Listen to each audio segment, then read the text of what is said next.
Races on the Australasian turf calendar. The Weight for Age Championship of a Nation, a race won by a succession of great horses. Around the home turn, and it's our Waverley Star, the leader, but Bone Crusher responds. Bone Crusher's race to the front now from our Waverley Star, then Drought to Philbert. Bone Crusher and Nick in front. Our Waverley Star's coming again on the inside. Our Waverley Star getting to Bone Crusher. Bone Crusher and our Waverley Star, they hit the line. Photo, Bone Crusher. There have been clear-cut favourites like triple winner Kingston Town, who helped Sydney maestro TJ Smith amass 7 Cox Plate victories. Lawman has taken the lead with 100 metres to go, but look at Kingston Town flying home. Lawman's in front, Kingston Town getting him very quickly. Kingston Town going home the better, grabs the lead, Kingston Town! And there have been shocks, like 1988, when Our Poetic Prince took advantage of a late scratching to grab this most prestigious of races. Our Poetic Prince, the leader, halfway down the running. Bone Crusher finishing on. Our Poetic Prince and Horlicks is flying home, but Our Poetic Prince in front near home and will win. Our Poetic Prince by a length to the corner. And that's where Melbourne's fickle spring weather comes in yet again. Early this week, Vo Rogue was back in town, with trainer Vic Rail aboard in his distinctive Collingwood footy jumper. 12 months ago, Vo Rogue was 5-2 favourite to take the Cox Plate, and the thought of a heavy track was enough to have the Vo back home in his stable. The sight of Vo Rogue back on the Moonee Valley track in search of his third million gladdened the heart of racegoers. His recent disappointing form, though, a hiccup, according to Vic Rail. Well, I certainly hope so.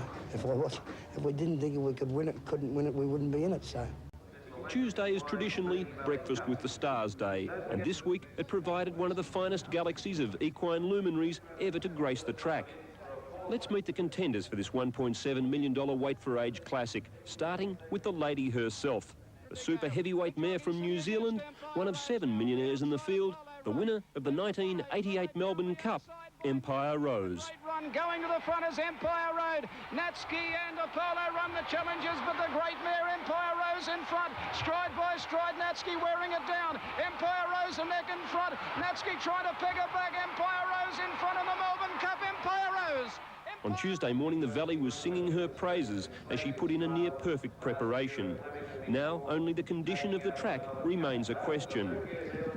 5-year-old Al Westminster was thrashed by Empire Rose on Tuesday, but trainer Nairi Fraser is not concerned. The 88 Victorian Derby winner Kings High, and the New Zealander has all the credentials to go one better this year. But the horse that most good judges believe will win has been home in Adelaide, quietly preparing to add the W S Cox Plate to his other laurels. Imported horse Elma-Red has been at Colin Hayes Lindsay Park Stud, putting the finishing touches to his Cox Plate Melbourne Cup campaign, and CS has been delighted. Well, I'm very happy with him. He's come through all his final trial very well, and he's done particularly well in himself, and he's full of vitality, and so I'm hoping for the best.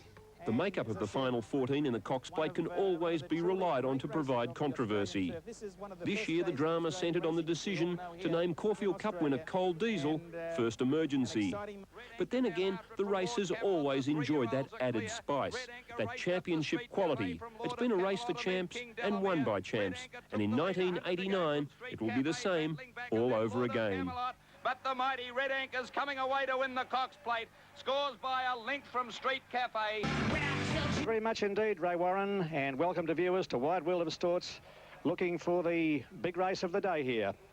That's the 1989 W S Cox Plate, a huge crowd here assembled for the running of the big event. Century is nicely clear, about 2 lengths to Elma-Red, who's now second, a half length away, being hard-ridden. Tristan Vitalik running on. Our Westminster is back behind them, well back as the Phantom as they make the home turn. Stylish Century in front with 200 metres left to go. Here comes Elma-Red down the outside. Wider on the track, Our Westminster. Stylish Century being tackled by Elma-Red, who's coming at it. Stylish Century on the inside and Elma-Red. Elma-Red on the outside, Stylish Century and Elma-Red. Elma-Red by a long head in the Cox Plate. 4 lengths away, then maybe Empire Rose or Our Westminster, not much between them. They're followed by Riverina Charm right on their heels, and then came Kings High, followed next home by Apollo Run, and further away is Tristan followed by Vitalik, Courtsa, Procol Harum. Vo Rogue's a long way back, and well back to the Phantom, and last of all is Zabil.